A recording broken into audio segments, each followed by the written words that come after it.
All right, so Tyler, you have a big fight for Combat FC. How do you see that fight going?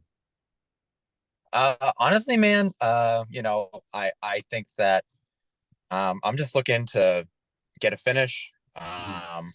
I'm looking to, show that all the effort and all the work that I've put in training all these years was worth it. So, yeah, I mean, I think that I'm just gonna go in there and do my thing, and obviously, I'm looking for a victory, any by any means necessary. Mhm. Is there anything you've been doing differently this training camp preparing for this particular opponent? No, not necessarily. He fought a year and a half ago. He fought twice, and you saw. I when I first got the fight, I initially watched it, and I guess it's good to like get the visual. But I know it's been a year and a half since he fought, so he's gonna be better. He's gonna be a year and a half better. He's probably gonna be different.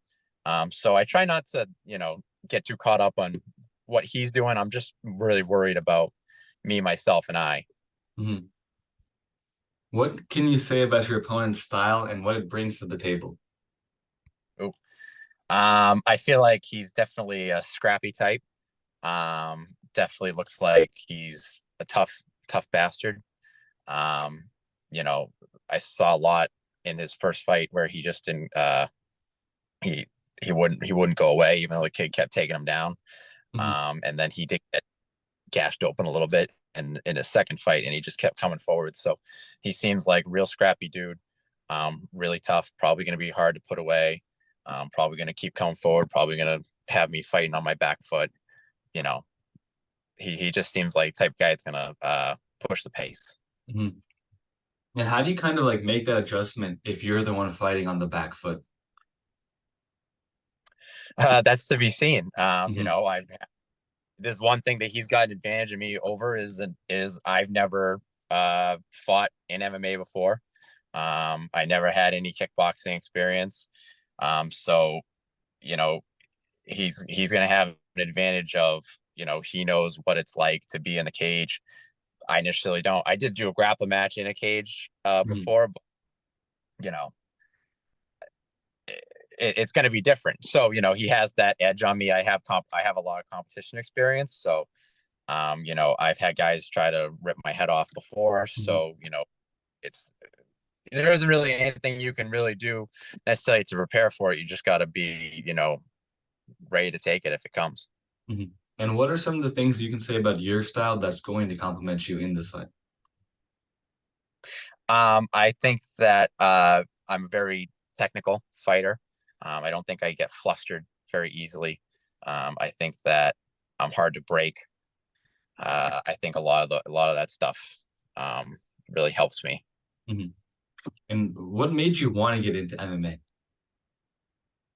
Honestly, man, it's just like it's the ultimate test.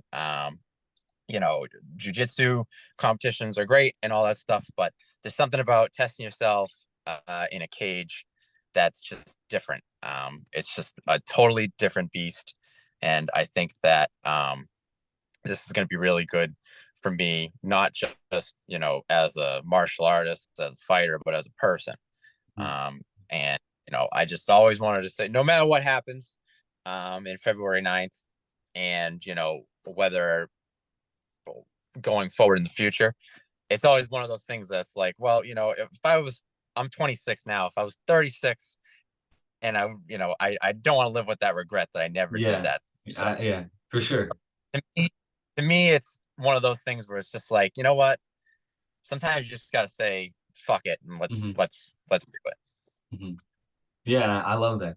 What do you think motivates you to step into that cage and go to training every day? Some people they don't want to go, but what motivates you to go and keep consistent? Oh, it's no place I'd rather be. All my friends really come from training. It's kind of an important question for me because I really it takes up all my free time. A lot of my free time is really spent training. Um, so to me, it just seems natural to want to get in the cage.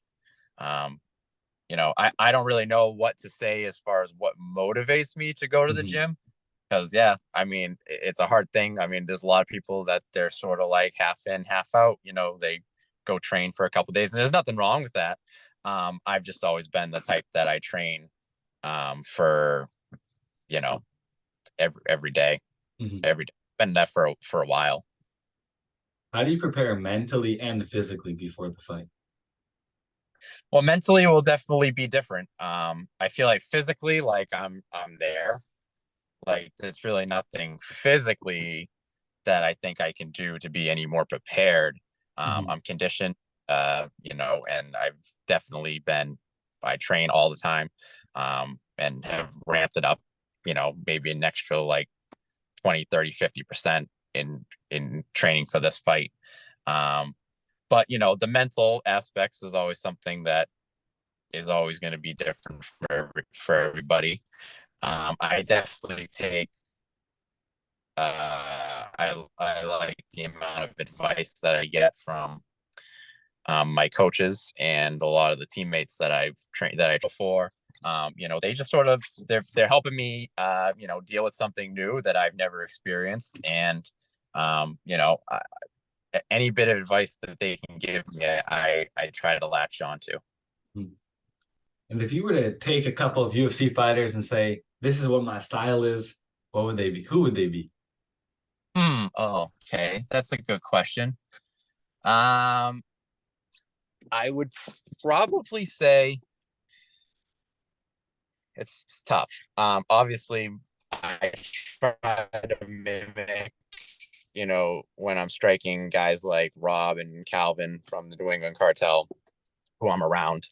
Mhm. Um, I feel like I try to mimic them.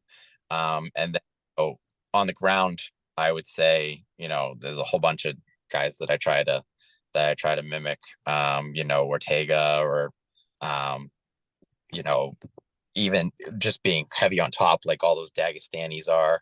Mhm. So that's kind of an interesting question. A lot of people say that I have the length of and body of Dan Hooker, so everyone compares me to Dan Hooker. So that Mhm. he's another one to throw in there, um, kind of as a joke, but he's a fucking savage. I don't know. He takes a lot of damage in his fights, so I don't know if I want to be like Dan Hooker, but Mhm. um, yeah, no, it's uh, I would say Rob and Calvin are definitely my inspirations.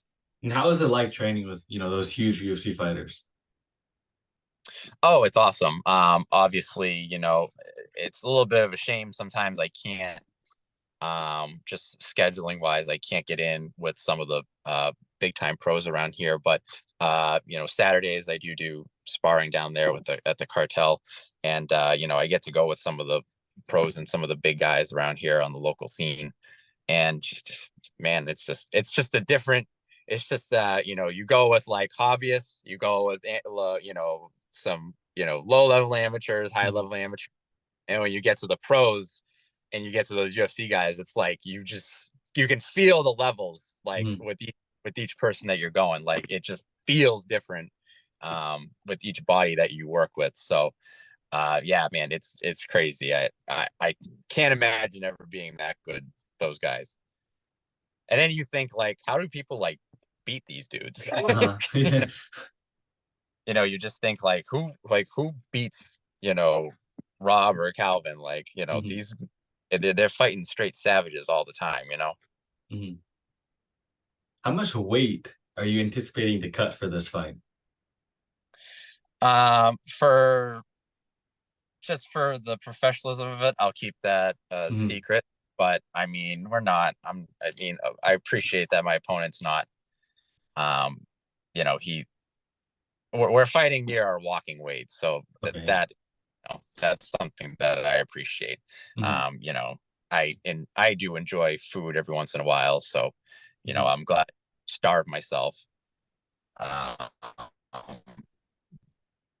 but could I make 135? Yeah, I Mhm. definitely feel like I could. And I would look after like a string bean, but I definitely feel like I could do it. Mhm. And after you weigh in, what do you think you're gonna eat right after? Some string beans? Yeah, no, I'll probably keep it pretty healthy. I mean, I'm not a very unhealthy eater. Mhm. I've never really been that way as an adult. Like I'm not the type that just goes like and pigs out at McDonald's. Like Mhm. that if I'm ever at like a fast food joint, it really means that I was like desperate for food. Mhm. Um, so yeah, I mean, I definitely I'll enjoy adding this. I've been trying to avoid the sweets. That's sort of my problem. So the Mhm. dessert stuff like that, that's what I'll be looking forward to after the fight. But other than that, I mean, I don't really like. I'm not the type that just inhales an entire Yeah. large piece on it, sitting at home all day. Mhm. So And my last question for you is, what do you think is the best thing to do as far as getting ready for the cardio part of a fight? really, it just comes down to sparring. Getting tired and sparring. Trying to push the pace. I mean, there's been plenty of times in this camp where I'm like, um, my coach is, calling out one more round, one more to this or another round, and I'm just kind of like, can we get this freaking over with? And I'm Mhm. like, ready to like storm out. But it's those rounds those are the ones that really push your cardio because you're like, okay, if I can last through this round, if I can do this and whatever while I'm tired, um, then it gives you so much more confidence that Mhm. you don't have to fear getting tired. Yeah. So it's just those rounds. And I mean, obviously, like running and other exercises can help, but nothing really prepares you for when you're tired and you have another guy swinging at you. Mhm. Yeah, well said.